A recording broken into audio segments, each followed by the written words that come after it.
قیام کافی ہے. جی محبت سے کہتے ہیں سبحان اللہ. یہ شعر ملاحظہ فرما لیں کہ رحمتوں کا قیام کافی ہے، ان کی الفت کا جام کافی ہے. رحمتوں کا قیام کافی ہے، ان کی الفت کا جام کافی ہے. ہر مصیبت کے خاتمے کے لیے میرے غوث آدم کا نام کافی ہے. ہر مصیبت کے خاتمے کے لیے میرے غوث آدم کا نام کافی ہے. آپ محبت کر کے دیکھیں، پکار کے دیکھیں یا غوث المدد، انشاءاللہ سرکار غوث آدم کی مدد پہنچے گی. اگر آپ واقعی جو ہے محبت کرتے ہیں، آپ اپنی زندگی میں کبھی ایسا موڑ آئے کہ جہاں پر راستہ نہ ملتا ہو، مصیبت گھیر لے اور آپ کہیں یا غوث المدد، انشاءاللہ مصیبت جو ہے حل ہوتی ہوئی نظر آ جائے گی.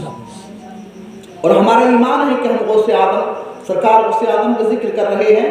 میرے غوث اللہ کے کرم سے ہمیں اپنے ماتھے کی نگاہوں سے دیکھ رہے ہیں، ملاحظہ فرما رہے ہیں.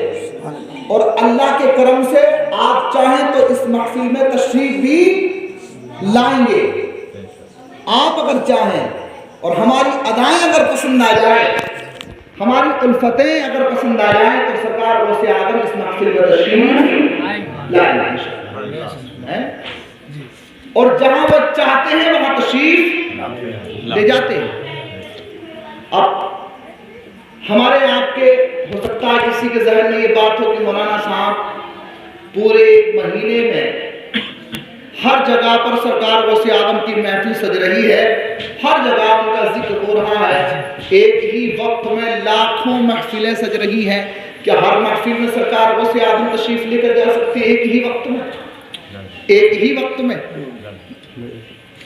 ہمارا ایمان ہے کہ انشاءاللہ اگر وہ چاہے تو لاکھ جگہ کیا، 2 لاکھ جگہ کیا، بے شمار جگہ ہو وہاں بھی تشریف لے جائیں گے. بس ایک واقعہ آپ سماعت کر لیں، ایمان تازہ کر لیں، اس کے بعد صلاۃ والسلام کر لیں. سرکار غوث آدم کو اللہ نے وہ پاور عطا فرمائی، وہ شان بخشی ہے. سرکار غوث آدم کو وہ پاور عطا کی ہے کہ رمضان شریف کا مہینہ تھا. سرکار غوث آدم کے ایک مرید آئے، حضور آپ کی شام کی دعوت ہے اور آپ نظر کرم فرمائیں، سرکار میرے غریب خانے پر تشریف لائیں اور روزے کی افطار میرے ساتھ بیٹھ کر ہو جائے تو میری قسمت کی معراج ہو جائے. سبحان اللہ. سرکار غوث آدم نے قبول فرما لیا. دوسرے مرید آئے کہ سرکار شام کی دعوت ہے. سرکار غوث آدم کو یہ فکر نہیں ہوئی کہ بھئی ایک مرید نے دعوت کی، دوسری مرید نے دعوت کی. اگر ہماری کوئی دعوت 2 جگہ کر دے تو ہمیں فکر ہو جاتی ہے کہ اگر اس کے گھر نہیں پہنچا تو وہ مقتدی ناراض ہو جائے گا، اس کے گھر نہیں پہنچا تو وہ مقتدی ناراض ہو جائے گا. اگر 2 ٹائم ایک ہی ٹائم کی 2 مقتدی دعوت کر دیں تو بس ہم دعوت تو بعد میں کھائیں گے، پسینہ پہلے آ جاتا ہے کہ پہلے کسی گھر جاؤں گا اور اس کے گھر بعد میں پہنچا تو بیٹھا ہے ناراض ہونے کے لیے. لونگیا میں تو امام صاحب کی دعوت کر کے آیا تھا. لیکن سرکار غوث آدم کی شان ہے، ہم پریشان ہوتے وہ پریشان نہیں، ان کی شان ہے یہ. سرکار غوث آدم نے فرمایا ٹھیک ہے آپ کی دعوت قبول ہے کہ حضور آپ سے گزارش ہے کہ آپ میرے دسترخوان پر اگر روزے کی افطار کر لیں تو میری قسمت کی معراج ہو جائے. سرکار آپ نے دعوت کو قبول فرما لیا، کہا کہ ٹھیک ہے آپ کے یہاں بھی انشاءاللہ دعوت قبول ہے اور آپ کے دسترخوان پر روزے کی افطار ہوگی انشاءاللہ. اسی طریقے سے 70 مرید آ گئے اور 70 کے 70 مریدوں نے شام کی دعوت کی، افطار کی. اب جس نے سب سے پہلے دعوت کی تھی اور آپ 70 کے 70 یہاں تشریف لے گئے، ایک ہی وقت میں آپ نے روزہ افطار کیا، نماز مغرب ادا کی. جو سب سے پہلے مرید آیا تھا، میاں اگر کسی کے یہاں آج کل کے پیر آ جائیں، آج کل کے جو کہ شریعت کے پابند بھی نہیں ہیں، سب تو نہیں لیکن کچھ لوگ ہیں ایسے جو شریعت کی مخالفت بھی کرتے ہیں، لوگ ان سے بھی مرید ہو رہے ہیں. نماز پڑھتے نہیں، روزہ رکھتے نہیں. اگر ان سے نماز کی بات ہو کہ نماز تو کعبے میں پڑھتے ہیں ہمارے پیر صاحب، نماز کعبے میں پڑھ لیں، حرم شریف میں پڑھ لیں اور کھانا ہندوستان میں باہر. بھائی جب نماز کعبے میں پڑھ سکتا ہے تو کھانا بھی تو کعبے میں کھا سکتا ہے. آب زمزم کا پانی پی سکتا ہے, پانی ہندوستان کا پیے گا, کھانا ہندوستان کا کھائے گا, پھر گھر پہ بیٹھ کے کھائے گا, نماز کعبے میں پڑھے گا ہے. یہ مکاری نہیں ہے تو کیا ہے؟ بہرحال ایسے پیروں سے بچیں. شریعت کے پابند جو پیر ہے, شریعت مطہرہ پر جو چلانے والے پیر ہیں, خود بھی شریعت کے پابند ہیں, ایسے لوگوں سے مرید ہوں. جی جی, ورنہ یہ خود بھی گڈھے میں ہے اور ہم بھی گڈھے میں لے کر جائیں.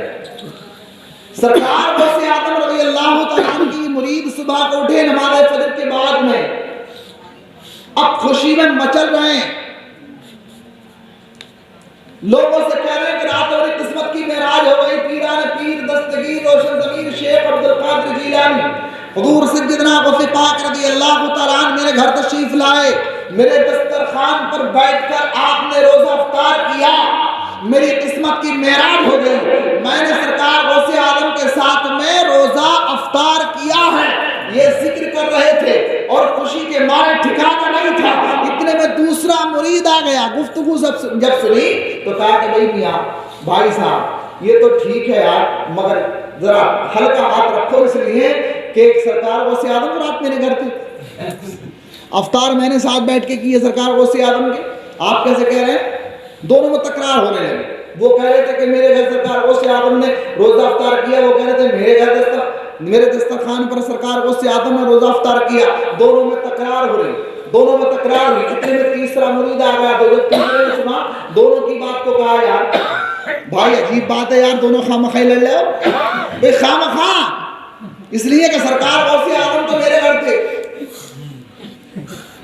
سرکار غوث اعظم تو میرے گھر تھے, میرے دسترخوان پر بیٹھ کے آپ نے روزہ افطار کیا, میری قسمت کی معراج ہوئی. میں سرکار غوث اعظم کے ساتھ بیٹھ کر میں نے روزہ افطار کیا ہے. اب ایک غلط ہو سکتا ہے, دو غلط ہو سکتے ہیں, دو کی بات غلط ہو سکتی ہے, تین تو غلط نہیں ہو سکتی. اور میاں تین تو تین, یہاں تو چوتھے بھی آ گئے. چوتھے آئے اور کہا کہ بھائی کیا بات کر رہے ہیں؟ کہ بات یہ ہے کہ یہ کہہ رہے ہیں کہ سرکار غوث اعظم میرے یہاں آئے رہا, میرے یہاں میرے دسترخوان پر آپ نے روزہ افطار کیا. ان کا کہنا یہ ہے کہ میرے دسترخوان پر روزہ افطار کیا, ان کا کہنا یہ ہے کہ میرے دسترخوان پر روزہ افطار کیا. تو چوتھا کہتا کہ تم تینوں غلط ہو, اس لیے کہ سرکار غوث اعظم نے میرے دسترخوان پر روزہ افطار کیا. اسی طریقے سے 70 کے 70 مرید اکٹھا ہو گئے, اور جب 70 مرید اکٹھا ہوئے تو ایک غلط, دو غلط, تین غلط, میاں 70 کے 70 کا کہنا یہ تھا کہ سرکار غوث اعظم میرے یہاں تشریف لائے ہیں, میرے دسترخوان پر روزہ افطار کیا ہے, میں نے ساتھ بیٹھ کر سرکار غوث اعظم کے ساتھ بیٹھ کر روزہ افطار کیا ہے. اب 70 کے 70 پریشان ہیں, 70 کے 70 نے مشورہ کیا کہ چلو سرکار غوث اعظم سے ہی پوچھتے ہیں مسئلہ کیا ہے. یہ 70 کے 70 کا کہنا یہ ہے کہ میرے یہاں پر تشریف لائے ہیں. میاں مدرسہ پہنچے, طالب علموں نے دیکھا 70 آدمی اکٹھا ہو کر آئے ہیں, اور میاں ہمارے یہاں کوئی 70 آدمی کا گاؤں کے اکٹھا ہو کر آیا ہے تو ہمیں پسینہ آیا ہے, معلوم کیا ہوا, پورا گاؤں آگے آج نہ معلوم کیا بات ہے. 70 کے 70 آدمی جب پہنچے مدرسے میں تو طالب علم گھبرا گئے, کہا کہ کیا بات ہے کہ حضور غوث اعظم سے ملاقات کرنی ہے, کہ آپ تو تشریف فرما, لیکن بات کیا ہے, بات تو بتائیے بات کیا ہے. کہ بات یہ ہے کہ ان کا کہنا ہے کہ میرے یہاں دسترخوان پر آپ نے افطار کیا, روزہ میرے دسترخوان پر افطار کیا. ان کا کہنا یہ ہے کہ میرے دسترخوان پر روزہ افطار کیا. 70 کے 70 کا کہنا یہ ہے. تو آپ کے شاگرد کہتے ہیں کہ حضور آپ سب غلط ہیں, اس لیے کہ سرکار غوث اعظم تو کل مدرسے سے باہر تشریف ہی نہیں لے کر گئے ہیں. سبحان اللہ, آپ تو کل مدرسے سے باہر گئے نہیں ہیں. اب اور زیادہ پریشانی بن گئی. کہا کہ حضور سے ملاقات کرنی ہے, سرکار غوث اعظم سے ملاقات کرنی ہے, کہ آپ تشریف لے جائیں, آپ حجرے میں ہیں. سرکار غوث اعظم کی بارگاہ میں 70 مرید ہاتھ جوڑے کھڑے ہیں. کہا حضور مسئلہ بڑا پیچیدہ ہے, سرکار بڑی پریشانی کا عالم ہے, ہم بڑے پریشان ہیں. سرکار آپ اس بات کی وضاحت فرما دیجئے. ان کا کہنا یہ ہے, ان کا کہنا یہ ہے. میرے غوث اعظم مسکرائے, بڑی پریشانی نہ ہو, آپ مدرسے سے باہر تشریف لائے. 70 مرید آپ کے پیچھے پیچھے ہیں. باہر مدرسے کے تشریف لانے کے بعد میں ایک بہت بڑا برکت کا پیڑ تھا. آپ نے کہا ہے میرے مریدوں اپنی آنکھوں کو بند کر لو, اور بند کرنے کے بعد میں میرے غوث اعظم نے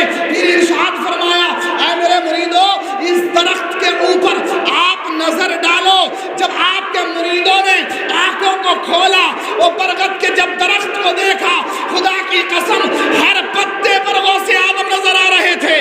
میرے غوث اعظم نے فرمایا اے میرے مریدوں دیکھو، مریدوں نے دیکھا ہر پتے پر غوث اعظم نظر آ رہے ہیں۔